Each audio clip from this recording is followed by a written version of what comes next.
વૈષ્ણવે વૈષ્ણવ ઉપર કદાપી ક્રોધ ન કરવો. ક્રોધ ચાંડાલનું રૂપ છે. તે દેહમાં આવે તો દેહ છોવાય, એટલે કે ત્યારે ને ત્યારે આપણે છોવાઈ ગયા, કેમ કે એ ચાંડાલ આપણા દેહમાં પ્રવેશી ગઈ. ક્રોધ નામની ચાંડાલ આપણા દેહમાં પ્રવેશી ગઈ એટલે આપણો દેહ છોવાઈ ગયો. તો હવે એનું સમાધાન આપે છે કે જો ક્રોધ આવી જાય ને, આપણો દેહ છોવાઈ જાય ને, ત્યારે જળના 3 કોગળા કરીને ચરણામૃત લઈ લેવું. ક્રોધ આવે ને એટલે જળના 3 કોગળા કરી લેવાના અને ચરણામૃત લઈ લેવું. ક્રોધના આવેશમાં દેહ છૂટે તો હીન યોનિમાં જન્મ થાય. ક્રોધના આવેશમાં જો દેહ છૂટી જાય ને તો હીન યોનિમાં જન્મ થાય. ચાંડાલપણું આવે માટે વૈષ્ણવે ક્રોધને વશ ન થવું, લોભને વશ ન થવું. લોભ તો ધુતારો છે, તે આપણને ઠગી જાય. લોભને લાલચ મેલા ગુણ છે, એનાથી છેટા રહેવું. કોઈના છલ છિદ્ર ન જોવા. કપટપણું વૈષ્ણવથી અને ઠાકોરથી ન રાખવું. એટલે કપટપણું તો મનમાં રાખવાનું જ નહીં કોઈથી. તે રાખે તો પાખંડી થાય ને દુર્બુદ્ધ ઉપજે. અહંકારનો આંચળો છેટો રાખીએ તો દાસ ભાવ આવે. વૈષ્ણવે દાસાનું દાસ ભાવ મોટાથી રાખવો, જેથી આપણું બગડે નહીં.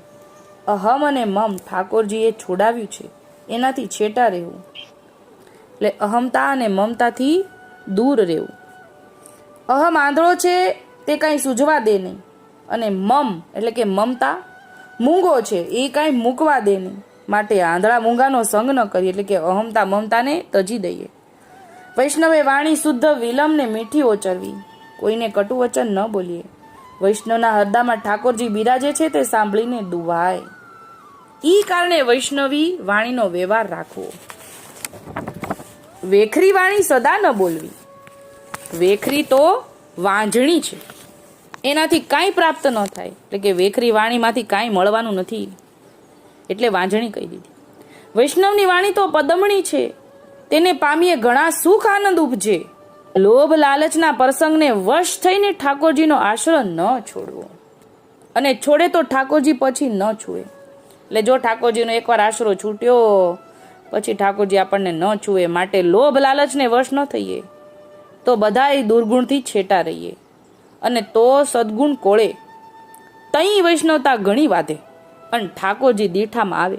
ઠાકોરજી ઉપર વાલપ આવે ત્યારે જાણવું કે ભગવદીની કૃપા થઈને ભગવદી ઉપર વાલપ આવે. ભર ઉપજે ત્યારે જાણવું કે ઠાકોરજીની કૃપાથી, એટલે કે ઠાકોરજી ભગવદી બંને એક જ છે ને અરસપરસ છે. એવું અરસપરસનું કારણ ઠાકોરજી અને ભગવદીનું આ માર્ગમાં છે. તો વૈષ્ણવો દીઠા માર્ગે રહીએ, અદીઠા માર્ગે ન ચાલીએ. એટલે કે જ્યાં જ્યાં વૈષ્ણવો દેખાય ને ત્યાં રહેવાનું.